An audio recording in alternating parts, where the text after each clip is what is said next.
ನಿಮ್ಮ ಮಾತಿನ ಅರ್ಥ ಈ ತಲೆದಂಡಕ್ಕೆ ನಿರ್ಧಾರ ಮಾಡಿರೋದು ಹೈಕಮಾಂಡ್ ನಾಯಕರಲ್ಲ, ರಾಜ್ಯ ನಾಯಕರು. ಅದು DCM ಅವರು, ಯಾಕಂದ್ರೆ ಪ್ರತಿ ಸರಿ CM ಬಂಡಲೆ ಗುರುತಿಸ್ಕೊಂತ ಇದ್ರು.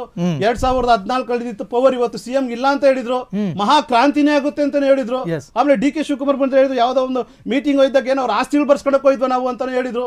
ಈ ರೀತಿ ಹಲವಾರು ಮಾತುಗಳಿಗೆ ಅವರು ಟಾರ್ಗೆಟ್ ಆಗ್ತಾ ಬರ್ತಾ ಇದ್ರು DK ಶಿವಕುಮಾರ್ಗೆ. ಅದನ್ನ ಮನಗೊಂಡ್ಕೊಂಡು ಹೈಕಮಾಂಡ್ಗೆ ರಿಪೋರ್ಟ್ ಮಾಡಿ ಇವತ್ತು ಬಲವಂತವಾಗಿ ಒಂದು ಕ್ಷುಲ್ಲಕ ಕಾರಣ ಒಂದು ಆಪಾದನೆ ಮಾಡಿ ಅವ್ರ ಮೇಲೆ ಒಂದು ಬಲವಂತ ಇವತ್ತು ರಾಜೀನಾಮೆ ಪಡೆದಿದ್ರೆ ಆ ಒಂದು ಸೀನಿಯರ್ ಲೀಡರ್ಗೆ ಮತ್ತೆ ಆ ಸಮುದಾಯಕ್ಕೆ ಮಹಾ ದೊಡ್ಡದಾದ ಒಂದು ಅಪಮಾನ ಇದು ಅಂತಾನೆ ಹೇಳ್ಬೋದು ನಾವು. ಇನ್ನು ಶರವಣ ಸರ್, ಇಬ್ರು ಹೇಳಿದ್ನ ಕೇಳಿಸ್ಕೊಂಡ್ರಿ ನೀವು. ಸರ್, ಸರ್ಕಾರದ ನಿರ್ಧಾರಗಳ ವಿರುದ್ಧ ಎಷ್ಟೆಷ್ಟು ಕಾಂಗ್ರೆಸ್ನ ನಾಯಕರು ಮಾತಾಡಿಲ್ಲ ಹೇಳಿ. ಇದೇ DK ಶಿವಕುಮಾರ್ ಅವರು ಶಕ್ತಿ ಯೋಜನೆ ಬಗ್ಗೆ ವ್ಯಂಗ್ಯವಾಗಿ ಮಾತನಾಡಿದ್ರು. ಮಹಿಳೆಯರು ಮೇಲ್ ಮಾಡ್ತಾ ಇದ್ದಾರೆ, ನಮಗೆ ಶಕ್ತಿ ಇದೆ ಆದರೂ ಕೂಡ ನೀವು ಬಸ್ಸಲ್ಲಿ ಫ್ರೀ ಕೊಡ್ತಾ ಇದ್ದೀರಾ ಅಂತ. ಇದೇ KJ ಜಾರ್ಜ್ ಅವರು, ನಾಗೇಂದ್ರ ಅವರು ಹೇಳದಂತೆ, ಇದೇ KJ ಜಾರ್ಜ್ ಅವರು ನಿಮಗೆ ಸರ್ಕಾರ ಕೊಡ್ತಿರೋದು ಸ್ಯಾಲ್ರಿ ಅಲ್ಲ, ಯಾಕೆ ನೀವು ಕಾಯ್ಕ ಕೂತ್ಕೊಂಡಿದ್ದೀರಾ ಅಂತ ಹೇಳಿ ಸರ್ಕಾರದ ಯೋಜನೆಗಳನ್ನೇ ಅಪಹಾಸ್ಯ ಮಾಡಿದವರು. ಅವರ ವಿರುದ್ಧ ಇಲ್ಲದ ಕ್ರಮ ರಾಜಣ್ಣನ ವಿರುದ್ಧ ಯಾಕೆ ಅಂತ. ಸರ್, ಈಗ ಜಾರ್ಜ್ ಅವ್ರ ಬಗ್ಗೆ ತಾವು ಹೇಳಿದ್ರಿ. ಜಾರ್ಜ್ ಅವ್ರು ಕೊಟ್ಟಿರ್ತಂಥ ಹೇಳಿಕೆ ಬಂದು ತಿಂಗಳಾದರೆ ನಮಗೆ ದುಡ್ಡು ಬರಲಿಲ್ಲ ಅಂತ ಕೇಳಿರೋ ಪ್ರಶ್ನೆಗೆ ಅವ್ರು ಹೇಳಿದ್ದಾರೆ 2 ತಿಂಗಳಿಗೋ 3 ತಿಂಗಳಿಗೋ ಒಂದ್ಸಲ ಕೊಟ್ಟಿದ್ದೀವಿ ಅಂತ. ಸರ್, ದಯವಿಟ್ಟು ನೀವು ಮಾತಾಡಿದಾಗ ನಾನು ಮಾತಾಡೇ ಇಲ್ಲ. ನೀವು ಮಾತಾಡಿದ ಎಲ್ಲ ಬರ್ಕೊಂಡಿದ್ದೀನಿ ಆಯ್ತಾ. ಪ್ರತಿಯೊಂದಕ್ಕೂ ನಾನು ಹೇಳ್ತೀನಿ. ಸೊ ಹಾಗಾಗಿ ಅವ್ರು ಹೇಳಿರ್ತಕ್ಕಂಥದ್ದು 2 ತಿಂಗಳಿಗೋ 3 ತಿಂಗಳಿಗೋ ಒಂದ್ಸಲ ಎಲ್ಲ ಟ್ಯಾಕ್ಸ್ಗಳು ರೆವಿನ್ಯೂ ಕಲೆಕ್ಟ್ ಆದಮೇಲೆ ಅದ್ರ ಮುಖಾಂತರನೇ ಇವಾಗ ನಡೀತಾರ ಪ್ರೋಸೆಸ್ ಹಂಗೆ ಅದ್ರ ಮುಖಾಂತರನೇ ನಾವು ಕೊಡ್ತಾ ಇರ್ತಕ್ಕಂಥದ್ದು. ಆಮೇಲೆ ಸರ್ ಹೇಳ್ತಾ ಇದ್ರು, ಇವಾಗ ನಾನು ಗಾಂಧಿನಗರ ವಿಧಾನಸಭಾ ಕ್ಷೇತ್ರದಿಂದ ಬರ್ತಾ ಇದ್ದೀನಿ ಸರ್. ನನ್ನಲ್ಲಿ ಚಿಕ್ಕಪೇಟೆ ಅಂತ ಒಂದು ವಾರ್ಡ್ ಇದೆ ಸರ್. ಆ ವಾರ್ಡಲ್ಲಿ ಈ ಪಾರ್ಲಿಮೆಂಟ್ ಎಲೆಕ್ಷನ್ ಆದಮೇಲೆ ನಾವೊಂದು ಸರ್ವೆ ಮಾಡಿದ್ವಿ, ನಾವೇ ಪ್ರೈವೇಟ್ ಸರ್ವೆ ಮಾಡಿದ್ವಿ. ಒಂದು ಟೀಮ್ನ ಇಟ್ಕೊಂಡು ಮನೆಗೆ ಹೋಗಿ ಪ್ರತಿಯೊಂದು ಮನೆಯೂ ವೋಟರ್ ಲಿಸ್ಟ್ ಇಟ್ಕೊಂಡು ಸರ್ವೆ ಮಾಡಿ ಸುಮಾರು 8,600 ಓಟು ಬೋಗಸ್ ಓಟು ನಮಗೆ ಸಿಕ್ತು ಆಯಿತಾ. ಸರ್ ಹೇಳಿದ್ರು, ಇದ್ರನ್ನ ನೀವು ಫಾರ್ಮಾಲಿಟಿ ಇದೆ, ಆ ಫಾರ್ಮಾಲಿಟಿ ಎಲ್ಲ ಫಾರ್ಮಾಲಿಟಿ ಮಾಡಾಯಿತು. ARO ಕೊಡಬೇಕು, RO ಕೊಡಬೇಕು, ಎಲೆಕ್ಷನ್ ಕಮಿಷನರ್ ಕೊಡಬೇಕು, DC ಕೊಡಬೇಕು, ಎಲ್ಲ ಕೊಟ್ಟಿದ್ದು ಎಲ್ಲ ದಾಖಲೆಯನ್ನು ನಮ್ಮ ಹತ್ರ ಇದೆ ಆಯಿತಾ. ಫುಲ್ ಹೇಳ್ಬಿಡ್ತೀನಿ. ಈ 8,600 ಓಟು ನಾವು ಕೊಟ್ಟುವಲ್ಲ, ಇದು ನಮ್ಮ ದಿನೇಶ್ ಗುಂಡ್ರು ಅವರು, ಆಮೇಲೆ ಅವ್ರ ಧರ್ಮಪತ್ನಿ ತಬು ರಾವ್ ಅಂತಿದ್ದಾರೆ, ಅವರೇ ಇದನ್ನು ಇನಿಷಿಯೇಟಿವ್ ತೊಗೊಂಡು ಈ ಕೆಲಸನ ಮಾಡಿದ್ದು. ಈ ಕೆಲಸ ಮಾಡುವಾಗ ಈ 8,600 ಓಟ್ನ ನಾವು ಹೋಗಿ ವಿತ್ತು ಏನು ಅವ್ರದ್ದು ವೋಟರ್ ID ಕಾರ್ಡ್ ನಂಬರ್ ಇದೆ, ಪ್ರತಿಯೊಂದು ಮನೆ ನಂಬರು ಎಲ್ಲ ಸರ್ಚ್ ಮಾಡಿ ಎತ್ಕೊಂಡು AROಗೆ ಫುಲ್ ರಿಪೋರ್ಟ್ ಕೊಟ್ಟಿದ್ವಿ. ಅದಾದಮೇಲೆ ಅವ್ರು ಏನು ಮಾಡಿದ್ರು, ಅವರು ಮನೆ ವಿಸಿಟ್ ಮಾಡಿದ್ರು. ಸೊ ಇದು ಸೆಕೆಂಡ್ ಲೇಯರ್. ಫಸ್ಟ್ ಲೇಯರ್ ನಾವು ಮಾಡಿದ್ವಿ, ಸೆಕೆಂಡ್ ಲೇಯರ್ ಅವರು ಮನೆ ವಿಸಿಟ್ ಮಾಡಿದ್ರು. ವಿಸಿಟ್ ಮಾಡ್ಕೊಂಡ್ಬಿಟ್ಟು ಅವರು ಹೇಳಿದ್ರು 8,300 ಓಟ್ ಅಂದರೆ 300 ಓಟ್ ವ್ಯತ್ಯಾಸ ಆಗಿದೆ, 8,300 ಓಟ್ ನಮ್ಗೆ ಐಡೆಂಟಿಫೈ ಮಾಡೋಕ್ಕಾಗ್ತಾ ಇಲ್ಲ ಅಂತ ಅವರು ರಿಪೋರ್ಟ್ ಕೊಟ್ಟರು. 2ನೇ ರಿಪೋರ್ಟ್ ಇದು. ಇದಾದಮೇಲೆ 3rd ರಿಪೋರ್ಟ್ ಇದೆ. ಆ 3rd ರಿಪೋರ್ಟ್ ಏನಂತ ಹೇಳಿದ್ರೆ ಸ್ಪೀಡ್ ಪೋಸ್ಟ್ ಕಳಿಸ್ತಾರೆ. ಆ ಸ್ಪೀಡ್ ಪೋಸ್ಟಲ್ಲೂ ಸಹ ಅವರಿಗೆ ಬಂದಿರತಕ್ಕಂಥದ್ದು ನಾವು ಇಲ್ಲಿ ಇದೇ ಜಾಗದಲ್ಲಿ ಇದ್ದೀವಿ ಅಂತ ಹೇಳ್ತಕ್ಕಂಥದ್ದು 175. ಸೊ ಅಲ್ಲಿಗೆ ಎಷ್ಟಾಯಿತು, ಹತ್ತತ್ರ 8,000 ಓಟು ಅಲ್ಲಿಗೆ ಅವರು ಇಲ್ಲವೇ ಇಲ್ಲ ಆ ಜಾಗದಲ್ಲಿ. ಆದರೆ ಈ ಸಾರಿ ಹೇಳಿದ್ರು, ಹೌದು ಅವರು ವಲಸೆ ಬಂದಿರ್ತಾರೆ, ಅವರು ಇನ್ನೊಂದು ಮನೆಗೆ ಹೋಗಿರ್ತಾರೆ, ಎಲ್ಲ ಕರೆಕ್ಟು. ನೆಕ್ಸ್ಟು MLA ಎಲೆಕ್ಷನ್ ಆಗಿರ್ತಕ್ಕಂಥದ್ದು, ಪಾರ್ಲಿಮೆಂಟ್ ಎಲೆಕ್ಷನ್ಗೆ ವೋಟಿಂಗ್ ಆಗುತ್ತೆ. ನಾವು ಈ ವೋಟರ್ IDಗಳನ್ನೆಲ್ಲ ಚೆಕ್ ಮಾಡ್ತಾ ಇದ್ದೀವಿ. 3,600 ಓಟ್ ಬಂದು ಓಟ್ ಹಾಕ್ಬಿಟ್ಟು ಹೋಗ್ತಾರೆ. ಅವ್ರು ಯಾರೂ ಮನೆ ಇಲ್ಲ, ಪಕ್ಕದ ರೋಡಲ್ಲೂ ಇಲ್ಲ, ಇನ್ನೊಂದು ರೋಡಲ್ಲೂ ಇಲ್ಲ, ಎಲ್ಲೂ ಇಲ್ಲ. ಇದನ್ನು ನಾನು ಹೇಳಿದ್ದೀನಿ, ನಮ್ಮ AROಗಳು ಹೇಳಿದ್ದಾರೆ.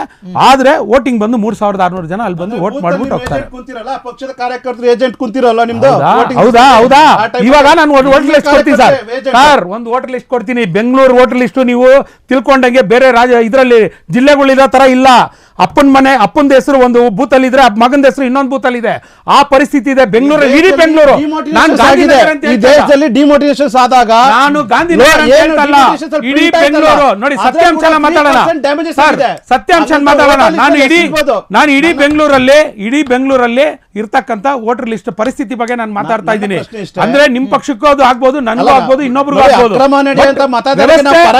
ಸರ್, ವೋಟರ್ ಲಿಸ್ಟ್ ಅಲ್ಲಿ ವ್ಯವಸ್ಥೆ ನೀವು ಅನ್ಕೊಂಡಂಗೆ ಏಜೆಂಟ್ ಕೂತ್ಕೊಂಡಿದ ತಕ್ಷಣ ಎಲ್ಲ ಕರೆಕ್ಟ್ ಆಗಿದೆ ಅಂತ ಹೇಳಿದ್ರೆ ಯಾಕೆ ಸ್ವಾಮಿ 40% 50% ಪೋಲಿಂಗ್ ಆಗುತ್ತೆ? 90% ಆಗಬೇಕಲ್ಲ ಸ್ವಾಮಿ ನಿಮ್ ಪ್ರಕಾರ? ನಾವು ಸರಿ ಇಲ್ಲ ಸ್ವಾಮಿ. ನಿಮ್ಮ ಬಿಜೆಪಿ ಅವರು ಕರೆಕ್ಟ್ ಆಗಿದ್ದಾರೆ, JDS ಅವರು ಕರೆಕ್ಟ್ ಆಗಿದ್ದಾರೆ, ನಿಮ್ಮ ಏಜೆಂಟ್ಗಳು 90% ಯಾಕೆ ಅಲ್ಲಿ ಪೋಲಿಂಗ್ ಆಗ್ತಾ ಇಲ್ಲ? ಯಾಕೆ ಪೋಲಿಂಗ್ ಆಗ್ತಾ ಇಲ್ಲ? ಅದಕ್ಕೆ ಉತ್ತರ ಕೊಡಿ. ಇದೇ ಸರ್ಕಾರದ ಮುಖ್ಯಮಂತ್ರಿಗಳ ಮೇಲೆ ಆರೋಪ ಬಂದಿದೆ. CM ಇಬ್ರಾಹಿಂ ಅವರು MLC ಆಗಿದ್ರು. ಆ ಟೈಮಲ್ಲಿ ನಾನೇ ಬಾದಾಮಿಗೆ ಹೋಗಿ 3,000 ಓಟ್ಗಳನ್ನ ಖರೀದಿ ಮಾಡಿದ್ದೀನಿ. ಖರೀದಿ ಮಾಡಿ 6 ತಿಂಗಳಾದ್ಮೇಲೆ ಸಾಲ ತೀರಿಸಿದ್ದೀನಿ ಅಂತ ಹೇಳಿದ್ರಲ್ಲ. ಇವಾಗ ರಾಜೀನಾಮೆ ಕೊಡ್ಬೇಕಲ್ಲ ಸಿದ್ದರಾಮಯ್ಯ ಅವರು ಕೂಡಲೇ.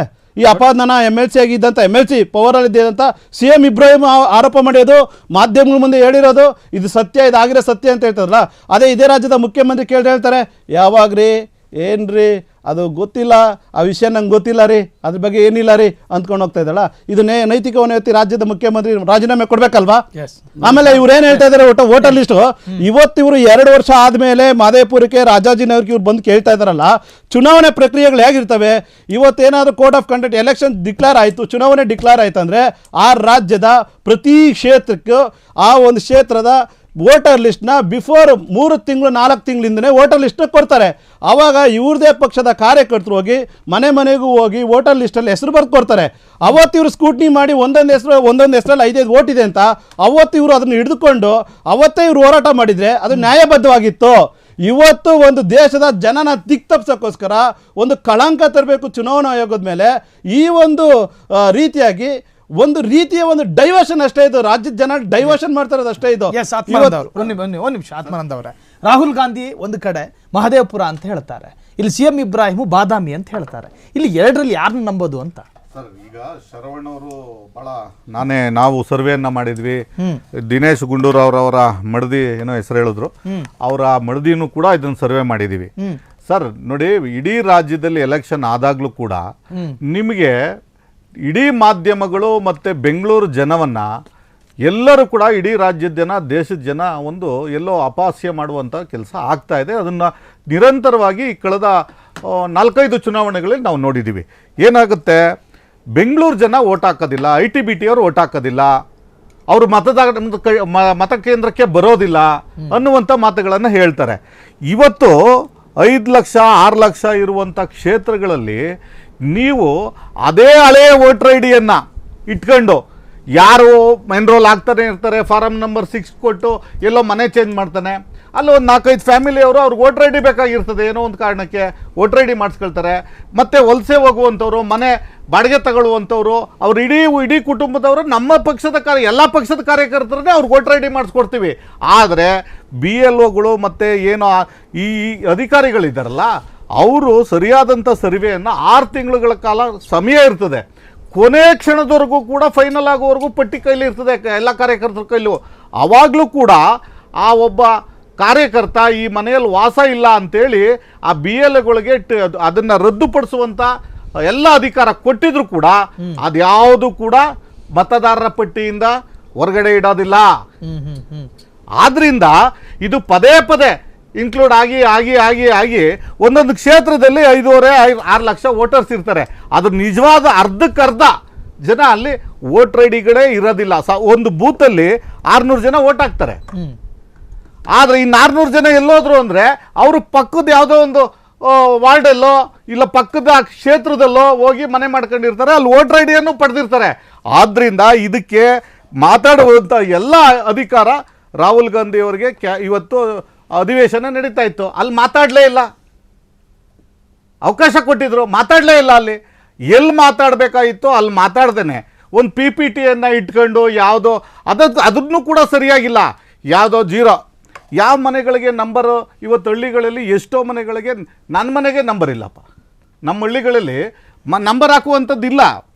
ಯಾವ ಮನೆಗೆ ನಂಬರ್ ಹಾಕಿದ್ದಾರೆ ಅಂಥದ್ದನ್ನು 00 ಇದೆ ಮನೆ ನಂಬರು ಅನ್ನುವಂಥದ್ದನ್ನು ಹೇಳ್ಕೊಂಡು ಪ್ರತಿ ಕ್ಷೇತ್ರದಲ್ಲೇ ಇದೆ ರೀ. ಮಾದೇಪುರ ಒಂದೇ ಅಲ್ಲ, ಇವತ್ತು ಕಾಂಗ್ರೆಸ್ ಗೆದ್ದಿರುವಂಥ ಕ್ಷೇತ್ರಗಳಲ್ಲೂ ಕೂಡ ಅದನ್ನು ಪರಿಶೀಲನೆ ಮಾಡಬೇಕಾಗಿತ್ತು. ಅವರು ಅಧ್ಯಯನನೇ ಮಾಡಲಿಲ್ಲ.